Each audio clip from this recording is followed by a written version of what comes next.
This is Channel 4 Radio. Go to apollocandy.com.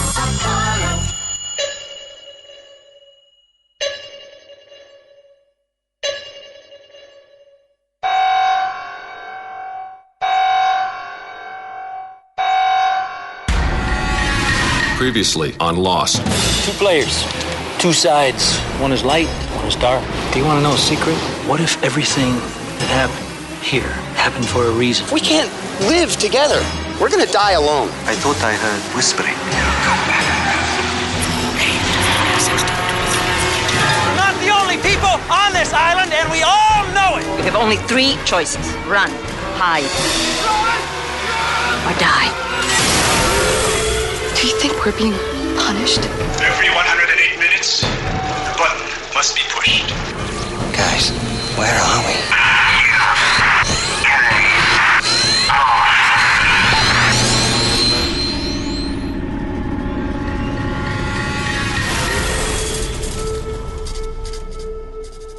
Oceanic Flight 815 crashed 65 days ago. We're now tantalisingly close to the huge 2-hour series finale, and Lost Obsessives, this is your official download show, UK Lost from Channel 4 Radio. I'm Ian Lee, here down the hatch again like a pair of thick prescription lenses to help you see episode 22 just that little bit clearer. Assisting me along the way is my group of panellists, and we'll also be giving you another chance to prove either your superior intellect or overactive imagination when we take a look at your Lost theories. And that's not all, as this week is your very last chance to get your name into the draw for the big Lost prize bunker.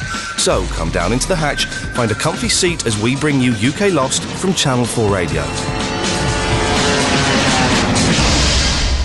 Now, I needed a break from Geeky Tom this week, so instead we have Sasha, Joe and Paul, editor of Lost magazine. Good to have you here. The question this week is, and we'll start with you, Paul, what is your own personal theory about the crashing of the plane? Accidental or was it intended? I think it has to be accidental. I mean, a lot of fans online are talking about, it was planned and someone did something special to make the plane crash. That blows my mind more than anything, so I think it has to be a freak accident which has caused our friends to arrive on the island. Sasha, what do you think? I think it's got to be intentional. I mean, we know that the Hanso Foundation's got its fingers in loads of dodgy pies, and the fact that there's these people on the island that know all about the survivors, well, that to me smacks of an intentional plane crash. And Joe, your first time down the hatch, thanks for joining us. What's your theory about the crashing of the plane? Definitely intentional. Has to be, doesn't Definitely. The parent issues.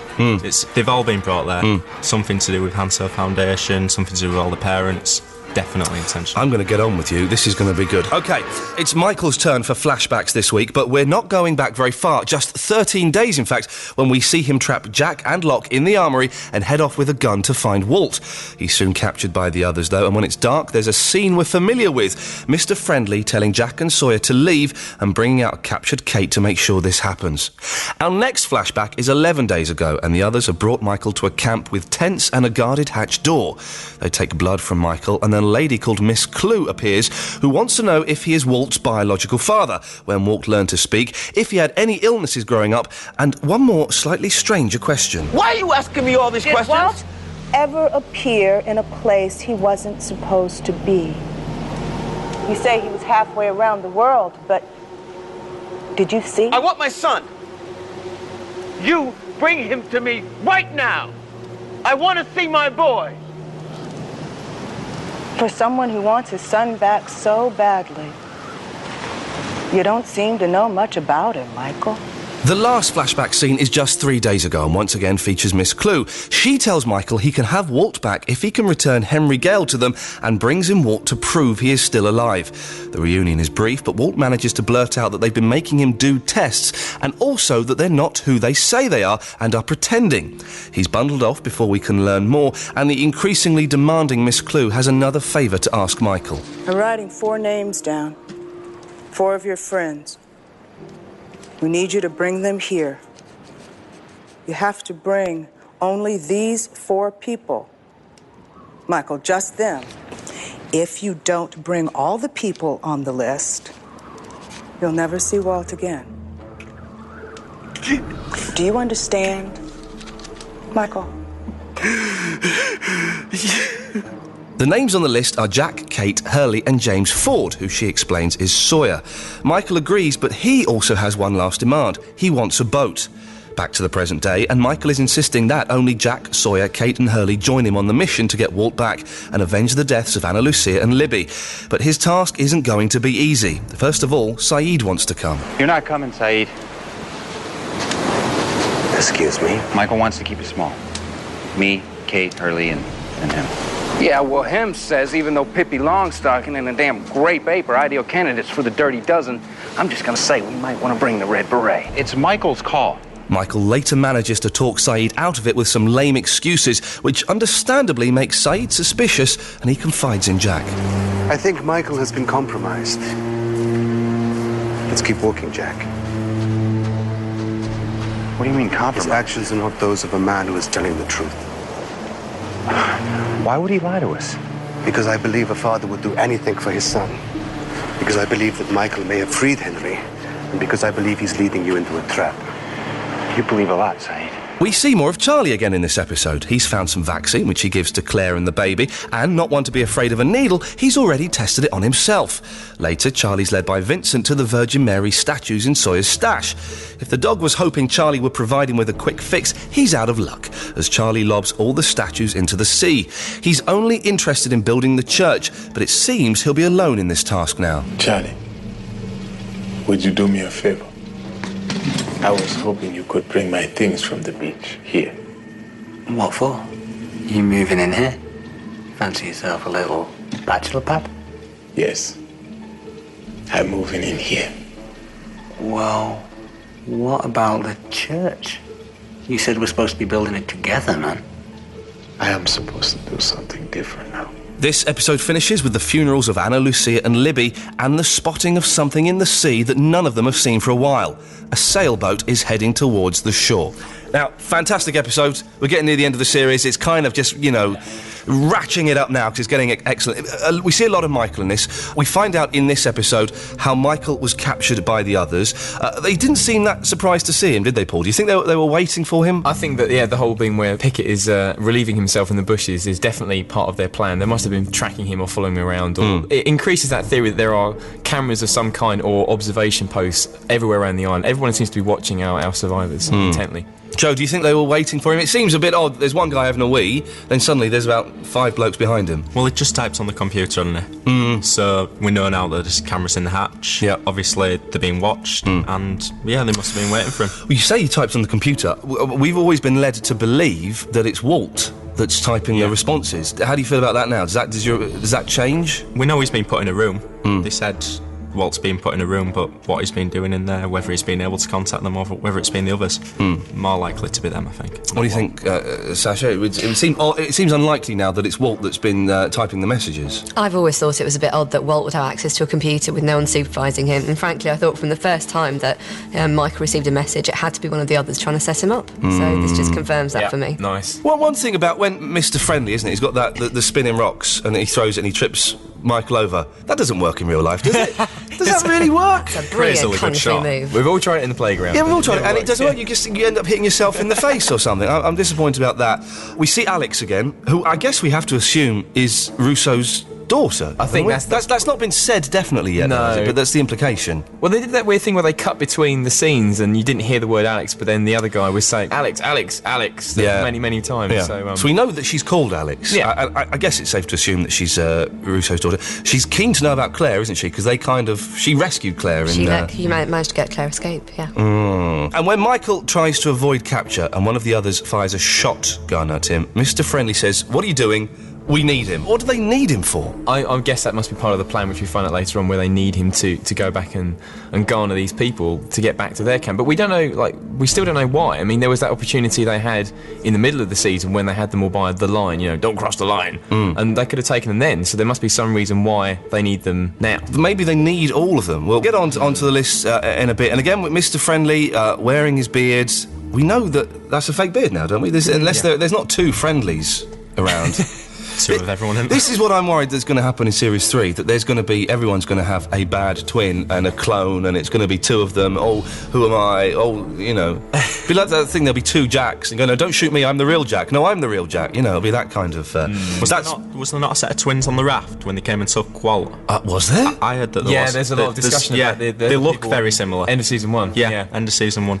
And that could be the bad twin thing. I hadn't spotted that. Now, we see the others camp. Ragged clothes, no shoes, all dirty. Again, that can't be how they really are, is it, Joe? Well, they've got a clean syringe that they put in Michael's arm, and we've seen them in the medical hatch. Yeah. And then Walt says they're pretending. They've got to be, definitely. So you're saying that that's not how they live? No. That possibly behind the hatch that we see there, they've got proper facilities, a nice 5-star hotel, swimming pools, jacuzzis, that kind of thing. Sasha, what do you think is behind the guarded hatch door that we see? I have no idea. I've been having fun speculating. I think it's some kind of top-secret medical facility where they're carrying out tests on all the children that they've nicked from people. There's got to be something going on there, yeah. So we get the mention of the test. The logo on the door, I don't know if you've seen that. Any idea what that Dharma logo is? Well, I mean, we've seen the armoury one, which was the arrow, the bunker thing with the potentially housed weapons. So, I don't know, it's that whole facade thing, because it's difficult for the audience to respond now, because we know that it's facade, we know that the beards are fake, and so it's almost frustrating for us to watch Michael get led into it, because we're all screaming at the TV going, well, this is probably all a set, or probably all fake, because why would they be dressed like that? Did we see this one on the map? Does this one pop up on the map? So. No. Might it have been the crossed out one? There was a couple of crossed out Yeah, it might have been one of those, so... The big rock with the hole in it, that kind of looked like a ruined building, like a castle or something, to me. Is everyone go along with that? It's not just some crazy holy rock. It looks like it could be like the side of a house or something, but anything can happen on that island, can't it? Yes, anything. And they're taking blood from Michael. Well, they're asking if he's Walt's biological father.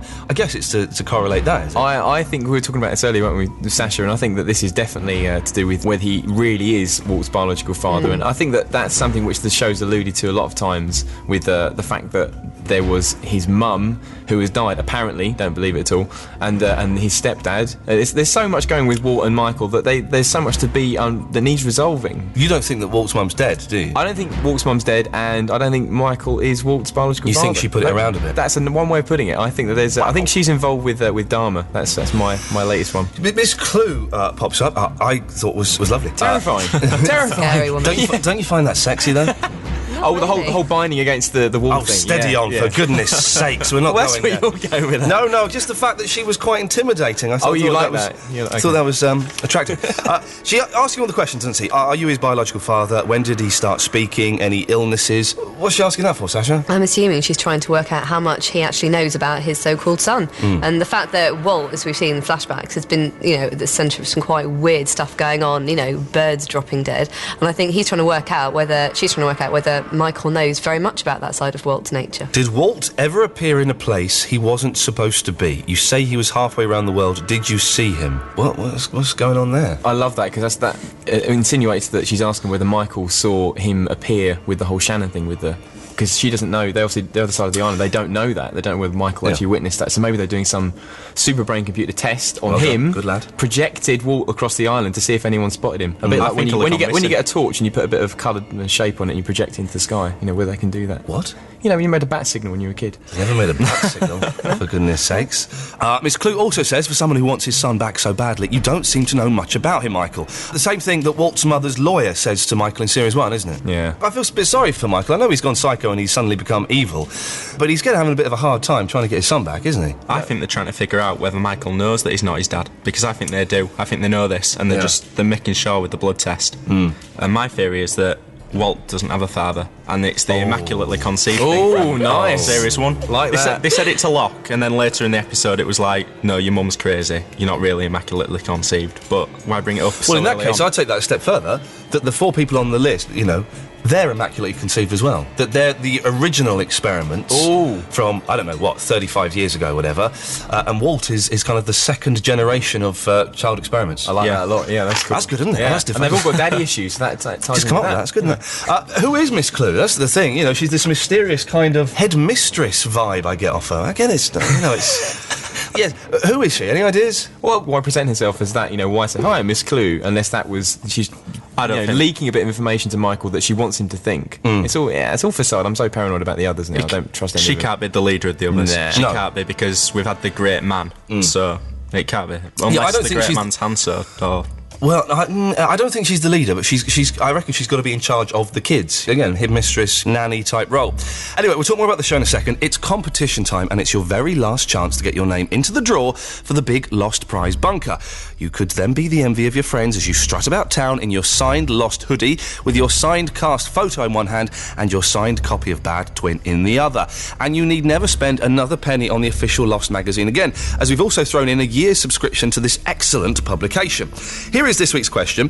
Walt asks after just one crash survivor when he has 3 minutes with his dad. Who was it he asked about? Is it A, Kate, B, Locke, or C, Vincent? Call 09011 111 080. Leave your answer, your name and your telephone number. Calls cost 25p a minute. Or you can text the word LOST, then your name and answer to 83188. Each text costs 25p. This is UK Lost from Channel 4 Radio. I'm Iain Lee, here down the hatch with Paul, Joe and Sasha, and back now to episode 22. We see Walt pop up. Has Walt got bigger? Yeah. He's suddenly grown into a young man, isn't he? Yeah. Now, he says they've been making him do tests. They've got to be testing his psychic potential, haven't they? That's got to be the only thing that's happening there. Well, I think that, like we were saying with the whole projection thing, I think that Miss Clue, I think she's got frustrated. I think in a way that she's pleased that they've managed to grab Michael and get in there to probe him a bit more about Walt's past, because they've maybe hit, like, end of the road with Walt. They can't find out any more about him unless they know about his childhood, blah, blah, blah, because Walt's not going to talk too much about that situation, is he? It also says they're not who they say they are, in a slightly deeper voice than he had at the beginning of the series. They're not who they say they are, they're pretending. Again, another clue that they're not living in rags and eating dried fish and, living that kind of life. OK, the list plays an important thing. Lists are constantly popping up in the series.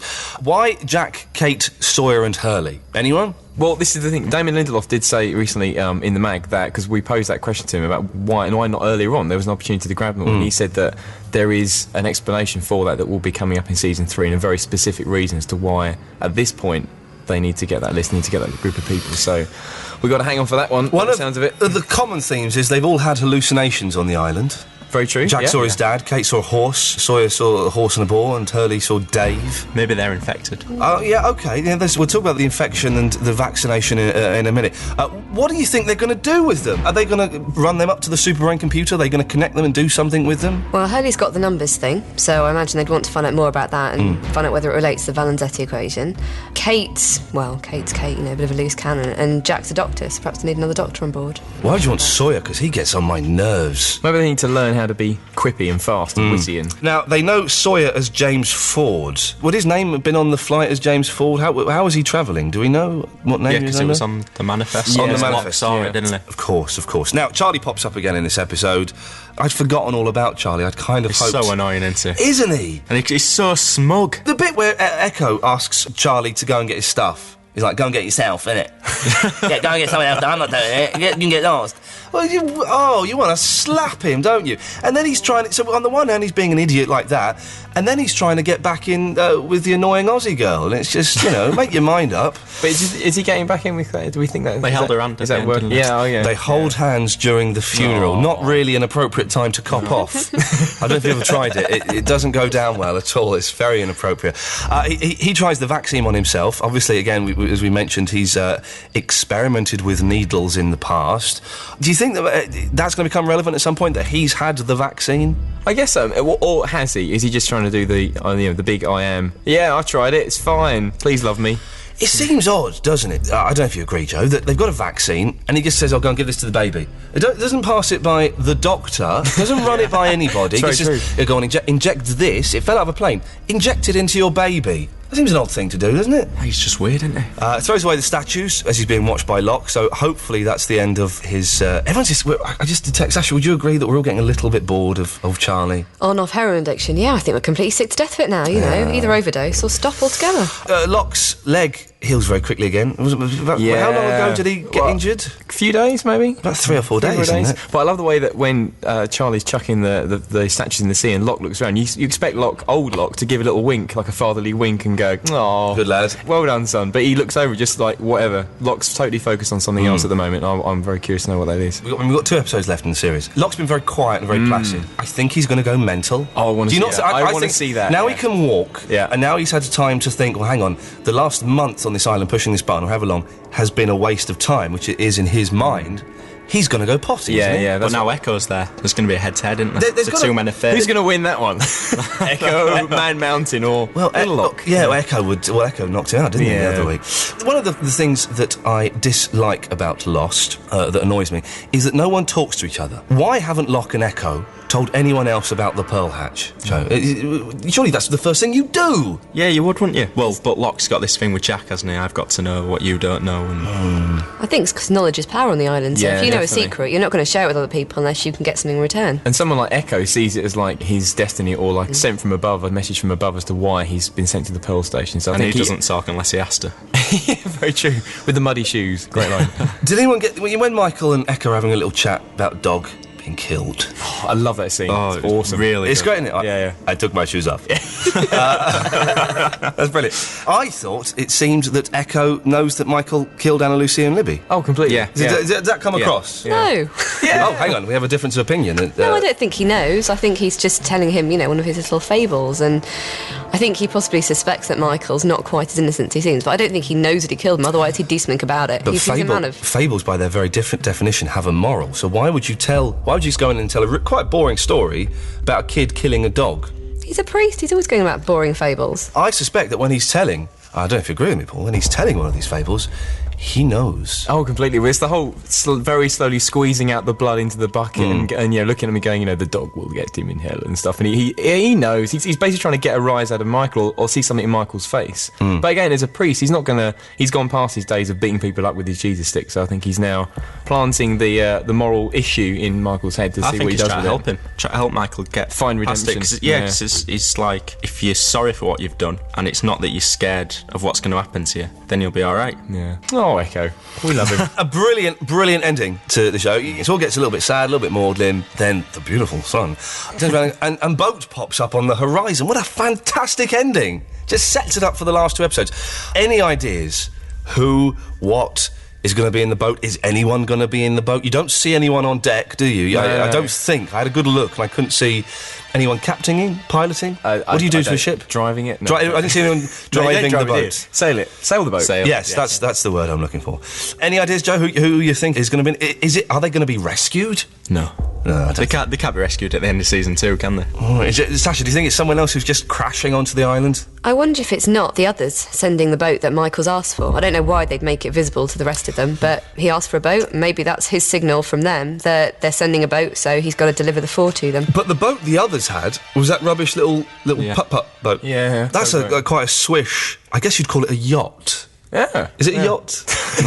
I have no ocean experience. It would be fun if it was the other's boat as a signal, but again, that would kind of mess up this is a big secret plan, you must get these people secretly to us, and then we'll give you the boat. It's kind of like, or maybe it's a rubbish other who's got his times wrong and gone, oh, no, I already sent it. I'm sorry, I already sent the boat. Sorry. So it's all gone completely it's going to be. awry. We know it's going to be a fantastic start to the next episode. Oh, finale. Unless they do what they do sometimes, and you don't see the boat for an hour. The boat isn't mentioned. I don't know. Anyway, it's going to be crap. Coming up on UK Lost, we have your theories, our Lost links for the week, and an exclusive peek at the next episode. A big double whammy finale.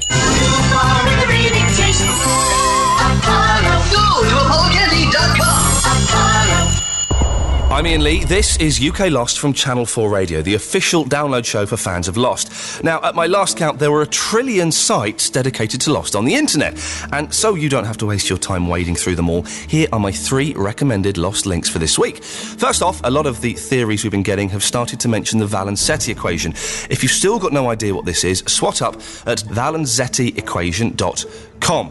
Paul, that's just basically some maths thing, isn't it? Yeah, well, it's the end of the world theory equation thing, which Nikki's been talking to us about with the Lost Experience, so slightly blowing of mind. Yes, it's slightly in-depth, complicated site as well. Lostflight.com is a site for the families of those who are on board Oceanic Flight 815. Here you can email Jack's mum Margot, should you ever have the urge, and see old photos of the character, including a very nice one of Jack with some very big hair.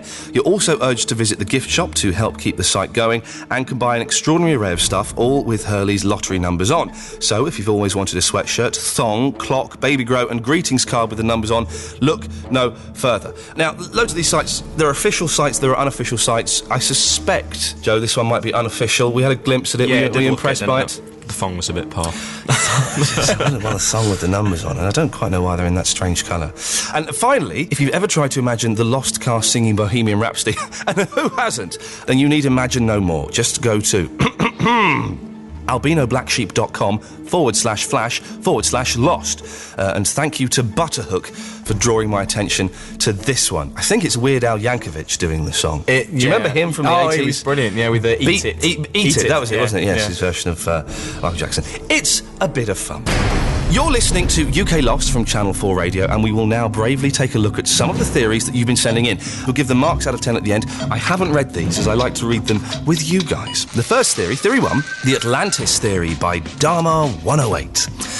I now believe that the island is the lost city of Atlantis. Wikipedia says that... Well, Wikipedia says I'm a gay cowboy, so I always take it with a pinch of salt. Yes, I always take it with a little pinch of salt. Wikipedia says that Atlantis was about 700 kilometres across, with mostly mountains in the north, and that some people claim it's near Indonesia, which makes sense as the oceanic pilot had turned the plane towards Fiji.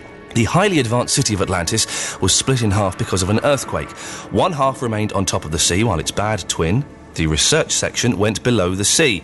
The earthquake was caused by a civil war between the good and bad scientists over magnetism experiments. The island was left permanently magnetic, thousands of years before Dharma built their electromagnet. Dharma's purpose was to prevent humanity's extinction and investigated Atlantis to steal their technology. Their grand plan is to bring the other Atlantis island out of the sea using the electromagnet and the psychic children. They probably need 23 or 108 psychics, so they engineered the passenger list of Flight 815 to include loads of attractive 30-year-olds, as they believe that if you dump enough attractive people on a deserted island, you'll get a load of babies. And I'm suspecting these people aren't taking this theory section seriously enough. And perhaps children who are born in magnetic fields automatically become psychic. P.S. The power cable Saeed found in Season 1 before he met the French woman connects to the underwater half of the island. P.P.S. The Dharma shark was put there to protect the island below the waves. P.P.P.S. Walt is being kept in the room like the one in Minority Report. In the film, psychics were kept heavily sedated in a pool of water, which is why he is always wet when he projects himself to the castaways. This room is a huge computer and amplifies their powers. Oh, I laughed at the last PPPS. It don't sound that bad, actually. I like the last Walt bit. Yeah. Paul, what do you think about that whole thing? The weird thing is it starts very serious and then it takes the mickey out of itself, or the show, which I don't get that. But the very last strand with the Walt thing about being in water... I think that's brilliant. I love that. That gets a big star. The rest of it, I think, is a load of old guff, but that last bit is... Yeah, that's cool. It's good. Joe, what do you think? I like the underwater bit. We haven't seen the flame hatch yet, and I think that's underwater. Oh, okay. Because Ethan came and killed one of them, didn't he? Mm-hmm. And we don't know where he came from. They had it all camped out. Oh, yeah. I think there's something from the water, and that cable's got to be leading somewhere. The cable is a mystery that I wish would be explained. Sasha, what do you think about that theory? I got a bit confused halfway through, but I think some of it's quite interesting, and yeah, I quite like the Minority Report reference. Okay, we'll give the marks out of 10 minutes. The final theory. Theory 2, the magnetic resonance imaging theory by Biscuits in Bag. I was fascinated by how both the Pearl and Swan orientation videos were copyrighted in 1980. I started thinking about the significance of this year and what was invented then, but discovered that it was just the hepatitis B vaccine. That was the only thing invented in 1980? I've read this before, yeah. Wow. I was gutted. But then I noticed that in 1977, just 3 years previous, magnetic resonance imaging was invented. What's that, I hear you cry? Well, it's a way of looking inside a body without using surgery or X-rays, and it uses magnets and radio waves. Upon this discovery, my brain went into overdrive. I think all this life extension and gene therapy stuff the Hanso lot say they're up to is all lies. It's a massive cover-up, and what they're really perfecting is a way of using magnetic resonance imaging to see through walls, read minds, and see through women's clothing. This is what is going on with that island and why all the girls that crash there are fit. Right, OK, if you're going to send in a theory for next week, have a decent crack and don't start making it all about sexy girls. Although, you know. Sasha, what do you think? What can I say? I don't know. You know, it's all about fit girls, really, isn't it? So, no, I don't agree with it. OK, Joe? No, it says nothing. Paul? Rubbish. Oh, dear goodness gracious me. OK, well, let's give the mark out of 10. Paul, we'll start with you. Theory 1, the Atlantis theory by Dharma. Well, just for that last cool bit with the Walt being submersed in water, I'm going to forget everything else that was said before that and give that little 2 sentences an 8. I like that a lot. Wow, OK, yeah, very nice. Joe, what do you think? An 8. An 8. Sasha? Oh, I'd say 6. Mitigated by the rest, which is a bit crap. Well, do you know what? Yeah, the rest of it was a little bit rubbish. I'm going to say a 6 as well, which conveniently averages out 7. Even I can do the maths on that one. Theory 2... The magnetic resonance imaging theory by Biscuits in Bag. Joe. 1. Oh, you're that generous to it. Yeah. Wow. Okay, 1. Sasha? Zip, nothing. You give it 1 for the biscuit in the bag, and that's it. Yeah. Do you know what? I'm gonna. Well, I'll give it. Yeah, let's 1. Let's just say I'll give it 0. I can't be bothered with half marks. It doesn't even deserve to have that rubbish. Okay, so there we go. 7 for the Atlantis theory. 1 for the magnetic resonance imaging theory. If you want to send in your theories and have them analysed, make them good ones if you can, please. Email them to uklost@channel4.com. And next week, after we have seen the final 2 episodes of Lost, I shall be expanding and concluding my excellent super brain computer theory. Copyright Iain Lee. Thank you. It's time for a quick reminder of this week's competition question. This is your very last chance to get your name into the draw for the big Lost Prize bunker with a subscription to the official Lost magazine and some fantastic Lost stuff signed by Jin, Hurley, Mr. Echo and co-creator Damon Lindelof. Walt asks after just one crash survivor when he has 3 minutes with his dad, who was it he asked about? Is it A, Kate, B, Locke, or C, Vincent? Call 09011 111 080. Leave your answer, your name and your telephone number. Calls cost 25p a minute. Or you can text the word LOST, then your name and answer to 83188. Each text will cost you 25p. That's nearly it for this week, as we need to start building up our stamina because our next show will be a massive 1-hour special dedicated to the double episode finale. For those of you who want a tiny glimpse of Live Together, Die Alone, here is a small clip where we can hear Locke talking to Mr. Echo. Hello, John. Where have you been? I've been thinking. About what? That in a minute that computer's gonna start beeping. And when it does, you're gonna let it go. You're gonna let it run down to 0, past 0. And you're not gonna push the button. But I am going to push the button. Why wouldn't I? Because you don't want to be a slave. I'm a slave to nothing. I'm very, very excited about this. And put the date in your diaries now in big red pen. The 2-hour finale will be on Tuesday, the 26th of September, between 10pm and midnight on Channel 4. Thanks very much to my panellists this week, Sasha, Paul and Joe. Thank you for coming down. Thank you. Thank you. I'm Iain Lee, and remember, the button is bad.